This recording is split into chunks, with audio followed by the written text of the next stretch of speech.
All right, let's dive into one of the most powerful stories of social change in modern history, the American Civil Rights Movement. It's really a masterclass in courage, in strategy, and it shows how a whole generation fought to take apart a system that was built to last forever. And really, this whole story, it all comes down to one massive question. How do you change a nation? Especially when its laws, its culture, everything is built on a foundation of inequality. That's the puzzle we're going to try to piece together. So, to really get what they were fighting for, you first have to understand what and who they were fighting against. Let's take a look at the bedrock of the problem, America's segregated foundation.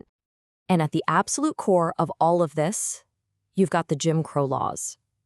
And we're not just talking about a few rules here and there. No, this was a complete, suffocating web of laws that controlled literally every single aspect of a Black person's life, from the moment they were born to the day they died. And what that created was segregation, a daily, humiliating reality where people were forcibly separated.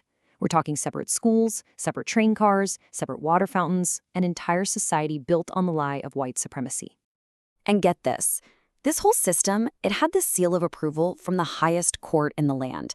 Back in 1896, the Supreme Court case Plessy versus Ferguson came up with this idea of separate but equal. Well, in reality, it just meant separate, and it was never equal. This one ruling created this huge legal mountain that the movement had to figure out how to climb, a mountain that really wouldn't even start to crumble until decades later with that game-changing Brown v. Board of Education decision. Okay, so you've got this system that seems totally unbreakable. What on earth could possibly shake it up? Well, the spark came from a place nobody really expected, a massive global conflict. World War II ended up being this huge, accidental catalyst for change. I mean, just think about what's happening here. The war effort pulls a lot of Black Americans into cities for new jobs in defense factories. You have soldiers serving overseas, and for the first time, they're seeing societies that don't have Jim Crow. And all of this shines a giant, unavoidable spotlight on the hypocrisy of it all.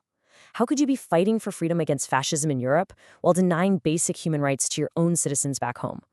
That experience lit a fire and created a whole new sense of urgency. Okay, so you've got all this energy, right? This new termination. But that's just a feeling. How do you turn that feeling into actual change? Well, that brings us to the engines of the movement, the organizations that took all that frustration and channeled it into smart, strategic action. And the thing you've got to understand is there wasn't just one game plan. This was like a war fought on multiple fronts. You had the NAACP, brilliant legal minds fighting it out in the courtrooms, just chipping away at Jim Crow piece by piece. You had Dr. King's SLC, which totally mastered the art of mass nonviolent protest. And then you had the raw energy of the younger folks in SNCC and CORE, who were pushing these really confrontational tactics like sit-ins and the freedom rides. So all these different strategies are great in theory, right? But what does it actually look like on the ground, in the real world? To see that, we've got to look at a landmark event where these ideas were put to the ultimate test. Let's talk about the Montgomery bus boycott. It all kicks off with a single spark, the incredible, quiet courage of Rosa Parks. That one act of defiance leads to organization, bringing the whole community together. And then, check this out, comes the action. For 381 days, that's over a year, people walked, they carpooled, they did whatever it took, but they refused to ride those buses. It was this stunning show of economic power. And the end result? A victory in the Supreme Court. You see the formula right there. Individual courage plus organized community equals real systemic change. Now, just because everyone was on the same side, fighting for the same goal, that doesn't mean they all agreed on how to get there. In fact, inside the movement, there was this powerful debate raging about the best way forward. And that debate is perfectly captured by two of its most iconic leaders. On one side, you have the vision of Dr. Martin Luther King Jr., which was all about nonviolent resistance. His whole philosophy was that the goal isn't to crush your opponent, but to awaken their conscience. He wanted to build what he called a beloved community through peace and love and civil disobedience. And then, on the other side of that debate, you have Malcolm X. His message was about Black empowerment, self-reliance, and, critically, self-defense. He argued that you don't beg for your freedom from the person oppressing you, you claim it as your own, and you have every right to defend it. So you've got these two titans, right? With these two incredibly powerful and really different ideas about the path forward.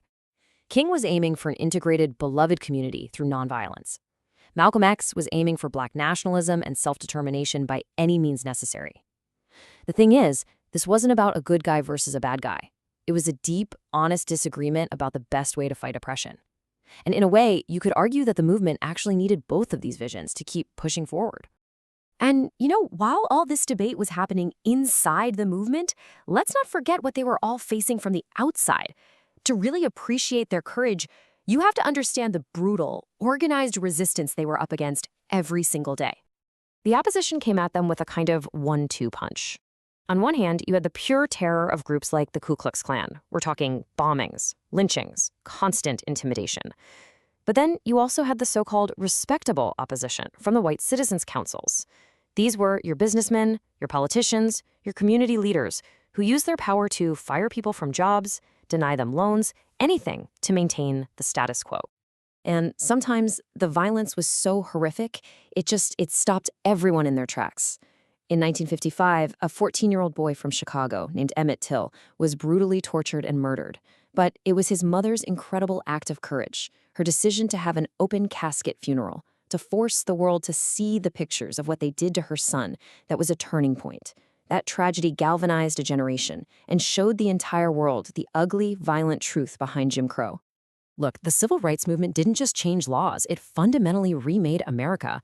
The victories they won changed the nation, and their story continues to inspire people fighting for justice all over the world.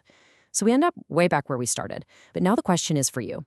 We've seen how they managed to transform their America. So what lessons can we take from their struggle to create the change that we want to see in the world today?